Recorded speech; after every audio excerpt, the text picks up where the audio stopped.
Welcome to Inside the Sales Playbook, where on each and every episode, we dive into the actual sales processes, plays, and strategies working for teams today. No high-level overview. We get into the actual weeds of what some of the fastest growing, most successful sales teams are doing today to drive revenue and grow their businesses. And we've got two sponsors today. Inside the Sales Playbook is sponsored by SalesKit. SalesKit takes the guesswork out of scaling your sales knowledge all on one great platform. No longer do you have to be trapped in Google Drives or various Dropbox folders for your sales knowledge. SalesKit makes it easier than ever for your team to access the sales knowledge that they're actually going to use. You can sign up for a free trial at getsaleskit.com. And we're sponsored by my book, Raise Your Standards, the definitive guide to building seven-figure sales. You can get a free copy of this book to help grow your sales, whether you're an entrepreneur, sales leader, or sales contributor at getsaleskit.com/book. And I'm your host, Mark Evans. And today we've got a really great guest on. This is an individual who has led companies that have been not one, not two, not four, five, but six-time Inc. 5000 award winners, which is just awesome. So help me welcome Mr. John Sharpe, the CEO and co-founder of StaffSource, DataCore, and HR Predict. John, welcome to the show. Mark, thanks. Appreciate the invitation. I'm looking forward to our conversation today. Awesome. Me too. Well, how about you give the listeners a little bit of context, John? What is StaffSource, and how do you help your clients achieve their mission? Yeah, so thank you. So StaffSource is a traditional staffing company, contingent style staffing company, and as I think we've talked. It's primarily a contract group. So we primarily do contract and temporary staffing in the professional, administrative, and IT circles. So under the professional administrative, we include accounting, finance, and technology. Technology is our number one grower. We're doing that in a couple of markets now, Nashville and Knoxville. So across Tennessee, I would tell you, and beyond to a small degree, but primarily around the Tennessee markets. Okay. Yeah, that makes a lot of sense. Now, for the listeners, I don't know if I've shared this on other episodes, but I grew up in the staffing industry. That's really where I cut my teeth on the recruiting and staffing side of the business. And I know firsthand that staffing is one of those rare businesses where your product can tell you, like, no, I'm not going to work today, or no, I'm not taking that job, right? It's not like a tangible good. So let's talk a little bit, John. How did you get into this super competitive market? And why the hell did you even choose like sales in this industry? Man, dude, good question. I don't know that I didn't know what I didn't know, right? I was 24 years old and just knew that I wanted control of my own income. And so when I was an accountant and looking for an opportunity, I got hired by a large national staffing and recruiting company, got trained, developed, learned it. But I'd had entrepreneurial roots really my entire life. I started selling gum in school in sixth grade and turning bucks and made a loan in seventh grade and made a little interest, which I loved that business too. It was cool. But so anyway, 27, 28, I started my own company. But I would tell you previous to that, staffing and recruiting is very competitive. It is challenging, but I'd been doing some research before getting into the industry. As I was evaluating what I wanted to do, I remember specifically going to the library. And if I'm in the library, it's about as much research as going to happen, Yeah. I mean, I'm not asking friends and family or hanging out at the bars. But anyway, I'm in the library and researching really, I guess, the labor issue in the U.S. and saw that demand would continue to exceed supply, and really the labor markets would continue to worsen, so to speak. I mean, companies, as the climate gets more and more competitive, people realize that the talent that they have driving the decisions are what really is the critical component to an organization, and the companies with the talent win. And it sounds trite and, of course, pretty cliche to say that, but it's true over and over, and it's becoming and showing up as more evident all the time. And as we were talking before, I got into the staffing industry at when it was 60 billion, and today it's 140 to 150 billion. I mean, right. So, and that doesn't even include all the fracturing that's happened in terms of how acquisition of employees is happening. So, I'm a believer in investing in markets.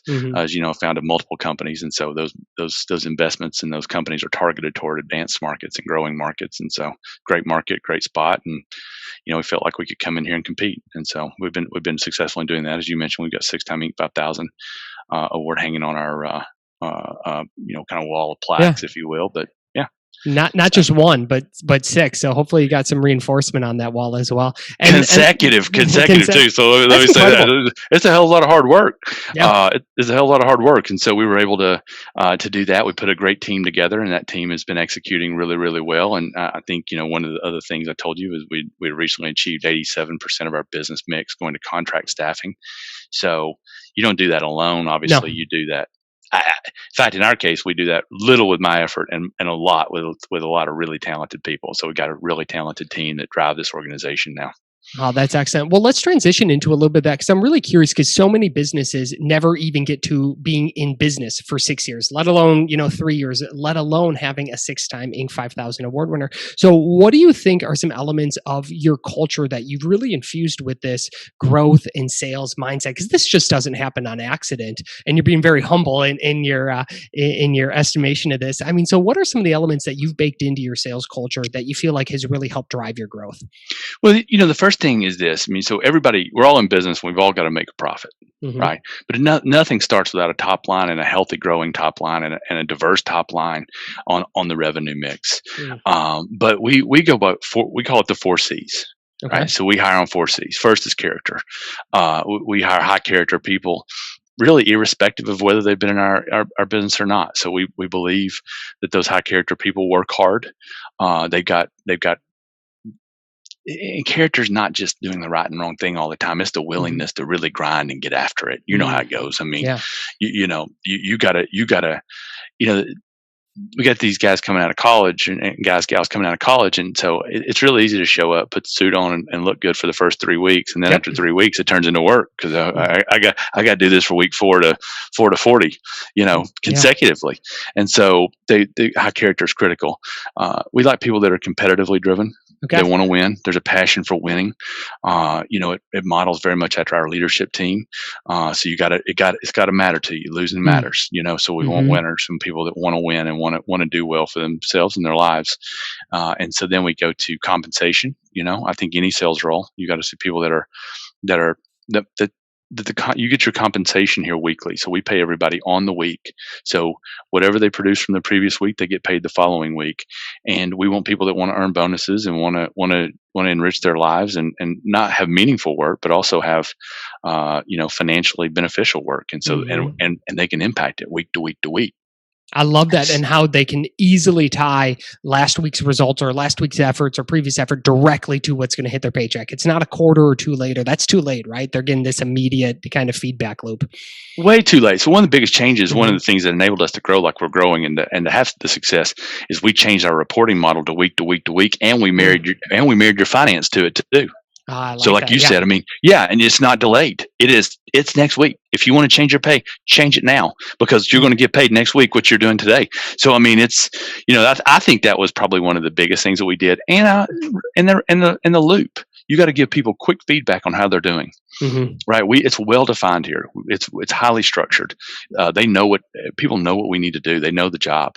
And so you do those things and we know the activities. We actually know our salespeople make about $4.25 to $4.75 per phone call now. Wow. Certainly the phone is, you and I would both agree that the phone is changing. To some degree, but it's not changing a lot. It's a symptom of hustle, man. So you're either on it or you're not. You're either going or you're not. So, I mean, how you want to play.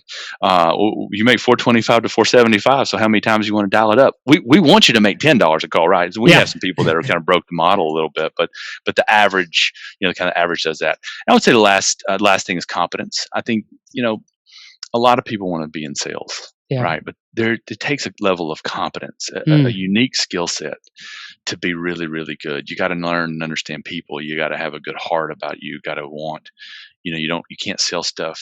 You're not going to be good long-term selling things to people that don't need it. Right. Give them their time back. Hell, if they don't need what you're buying, let them have their time back and move on. You got to do that. And you got to be smart enough to know, when that situation is in front of you. And then you got to be smart enough to know, what, this is a deal that I can close and I can get it done. And maybe they don't think they need what I've got, but I think I can articulate a conversation to influence that individual to help them see that I can help them. And that sounds easy, but it's not. It's not done. It's kind of like we talked about on the staffing. It's like if you're the one that consistently has candidates that's turning jobs down, That's a problem. That's Yeah. not their fault. That's your fault. Mm-hmm. You didn't ask the right questions. So don't tell me about that. So don't tell me about the candidate and doesn't know what he's talking about. You don't know what you're talking about. And so anyway, we're pretty high on accountability as well. But back to the 4 C's. It's character, it's compensation, it's competition, competitive people, and it's competent people that know what they're doing. We find those 4 ingredients, man. We go after you. We get you on our team, and we get you to where you want to be successful, and we get you into 6-figure incomes. I love that. I absolutely love that. Well, let's talk a little bit about, all right, so you identify someone that embodies those 4 C's, or you at least feel can grow into those 4 C's. And what a lot of CEOs and sales leaders are asking me about is, how can I reduce my ramp time? How can I increase the quality of my training process and my onboarding process? So what does that training kind of an onboarding look like for you? And what are some elements of it that you feel like, man, you guys have really dialed in and really nailed?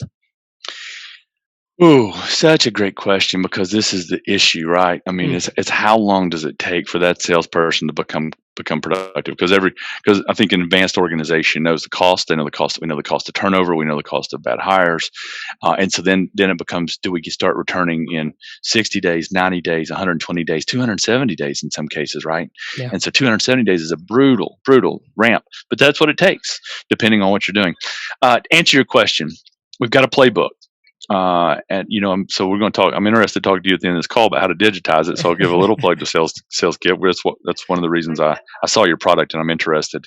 But we've got a playbook, a highly defined set of systems and processes to do so, right? And we feel like we've got complementary software solutions and solutions that enable max production within those processes, right? Mm. So, we've got our software solutions up to date, modernized, integrated, designed to enable our salespeople to be very, very functional. We use lots of different lead set systems, right? So our people specifically are using LinkedIn Navigator on LinkedIn. Love it. We're using Discover.org, which, as you know, is an extremely it's an expensive product from And powerful, yeah. But, the best on the market. I mean, look, they nailed it. Discover.org's got the best on the market. By the way, all that's integrated with our CRM, right? So we use Salesforce. We use Salesforce because it's the best. I mean, in our mind, and our salespeople need to know it, and we want to be the most modern system. So, we feel like we've got a set of systems processes. And by the way, some of those are coming. We've learned we utilize the data within the organization to tell us what works best. As I told you, we go after the highest conversion rates we can. We like, for example, contract staffing because conversion rates average 40% rather than 20%. Well, that doesn't just matter from a revenue perspective. That matters from a psychological perspective and keeping salespeople retained and engaged. So, things like that. Ladies and gentlemen, for those that aren't in the staffing industry, John really just kind of just jumped over that number, though, of a 40% conversion rate in a business where not only your product can say no to you, but your end customer can say no to you. So there is some really golden nuggets here, because this is a business that is not an easy one. It's highly, highly competitive. Just about anybody can open up their own recruiting shingle and say that, they specialize in X, Y, or Z. So this is really, really important. I love the fact, though, John, that you guys are so driven by data, because I think there's so many industries and so many people out there that are looking, well, how do I even get started? Like, what would be a step if I'm out there scratching my head as a entrepreneur saying, hey, I want to get to where John's at. I want to kind of create this consistent revenue generating machine here. What's a step I could at least take in the right direction to mirror what you guys are doing? It's not going to be a step. It's going to be multiple steps. Okay. I can only tell you our experience. But hire good salespeople, hire sales leadership. So if you're a CEO that's not competent in sales, and you're out there, you are out there, right? Mm-hmm. Go find yourself a sales leader that really understands it. Hold them accountable. Give them a position or piece in the organization, in my opinion. But get it systematic. The more sales can't work just on great salespeople. Otherwise, you're not going to have an organization for long, or one that's going to be able to sustain and really scale. You got to really understand that. I think that would be my advice to anybody out there doing it. I think one of the best sales trainers around for a long time was Jack Daly. Yeah, love Jack. Yeah, Jack's fantastic. Yeah. So he, first thing he would say, he goes, if you're the CEO, go find a sales leader. If you're a sales leader, go find a CEO. But damn, don't play both roles, because you can't. You absolutely can't, and that's true. You can't. So you got to have somebody that's doing it, holding it accountable. If you're really early in the process, I do believe we'll loan a term from the software. I mean, it's the iterative approach. Mm-hmm. Entrepreneurs are typically bootstrapped. They're startup. We're grinding. We're hustling. So you kind of do have to take an iterative approach at times. So I don't have the money to go hire a sales leader. Well, let me say this. First off, you better do it when you just right before you get the money, because you're never going to have the money. Number one, but let's say you just can't do it, right? Then yeah, I mean, right before you want to be successful, you go hire them. But you can't, right? You're too small. Mhm. You're too small, and you can't. Then you gotta read, study. Hmm. I mean, there's lots of literature out there. There's lots of people to follow, whether it's Jack Daly. I know I've been doing some more real estate investing lately and listening to Grant Cardone some. So, Yeah. there's lots of different things. I think sales and functional areas, whether it's finance, operation, sales needs as much technical knowledge, not just about the product, but about how it works.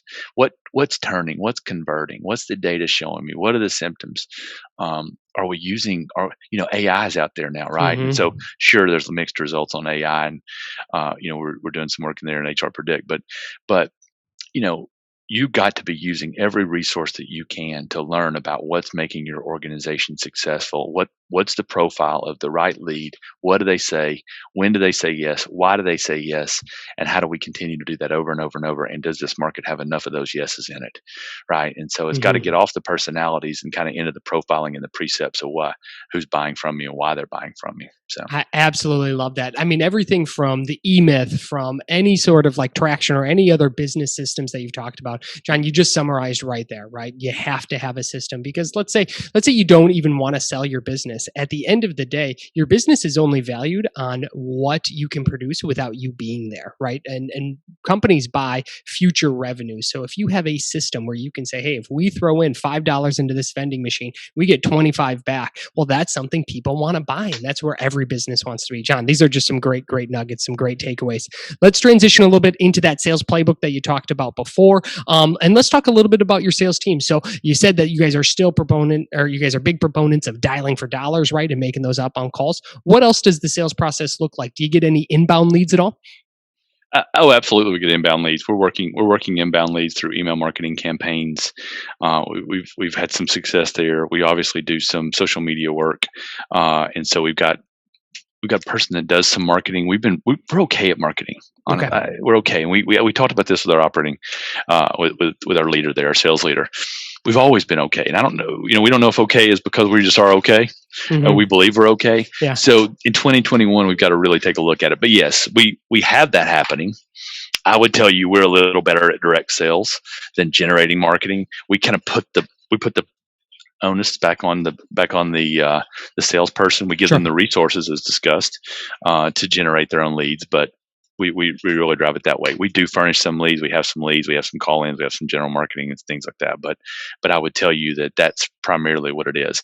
So from there, the process, we begin to evaluate everything, right? As I told you, we use Salesforce. And so once we see the leads and we know how many leads they have tied up, how are your people and are your salespeople competent at converting those leads? I mean, because you're wasting money if they can't convert the lead. And so we very, very early on try to assess and measure.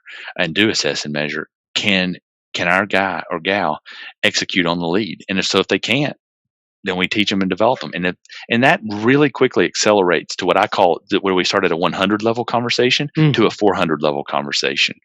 And so what I find are mostly salespeople that can only have 200 level conversations. Yes. We expect you to know everything about everything about everything. So I'm only going to ask you one question in our meetings, and that's going to be why, until you can't answer why anymore. Right? Why? Tell me why. Tell me why. Tell me why. Tell me why. Tell me why. Tell me why. And so I'm going to say that to say, there's got to be some detail. And so the 400 level questions transition to detail. And that's usually where the issue is in terms of people that cannot convert leads, because you can't have them burning leads up. So the sales playbook addresses the competence.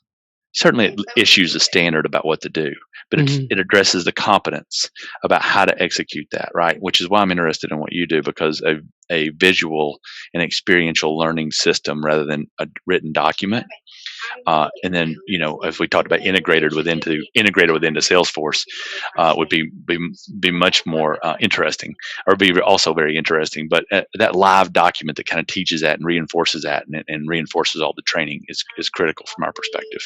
Yeah, I like that. I like that a lot. Well, I think this is a good position. Let's transition, John, to the final 5. So the final 5 are 5 rapid fire questions. I'm going to ask them. You answer them. Are you ready? Ready. All right. Give me your favorite sales related movie. Oh, Wolf on Wall Street, dude. I mean, that was an easy one.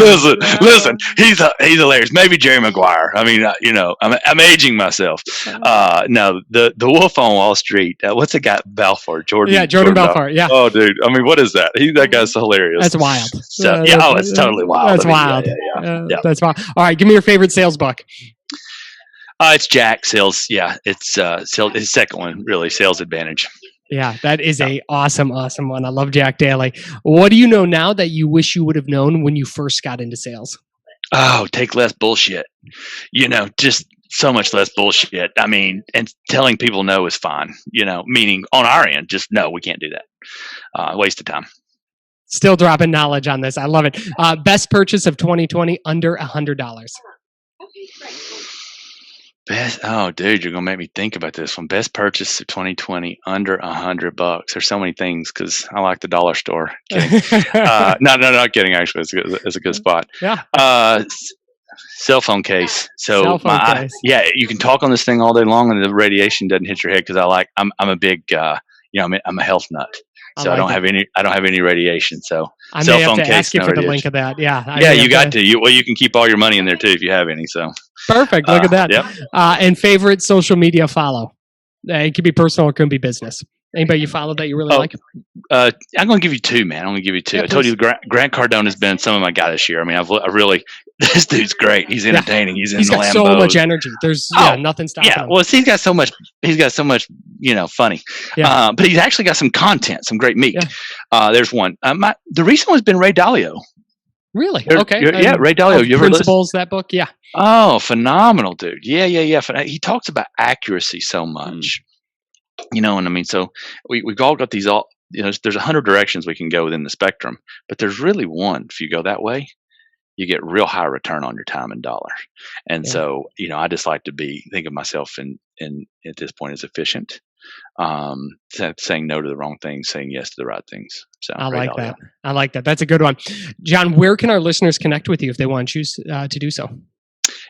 Sharpe at staffsource.com or js@staffsource.com. So you can see us, staffsource.com. Call us up, and we're right there. Awesome. LinkedIn. I'm on LinkedIn as well, so easily found on LinkedIn. Okay, I'll include a link to that. John, this was an awesome conversation. There were so many nuggets. There were so many just knowledge bombs dropped today, and I hope everybody takes what you talked about. And really, I think the essence of it, if I can just try to wrap it up real quick, is turn your business into a system, right? And just systematize and process it at every step of the way. I really, really like that. Ladies and gentlemen, that's John Sharpe with Staff Source, Data Core, and HR Predict. John, thanks so much for taking us inside your sales playbook. This was an awesome conversation. Thank you, Mark. Looking forward to talking about Sales Kit a little more. Pleasure.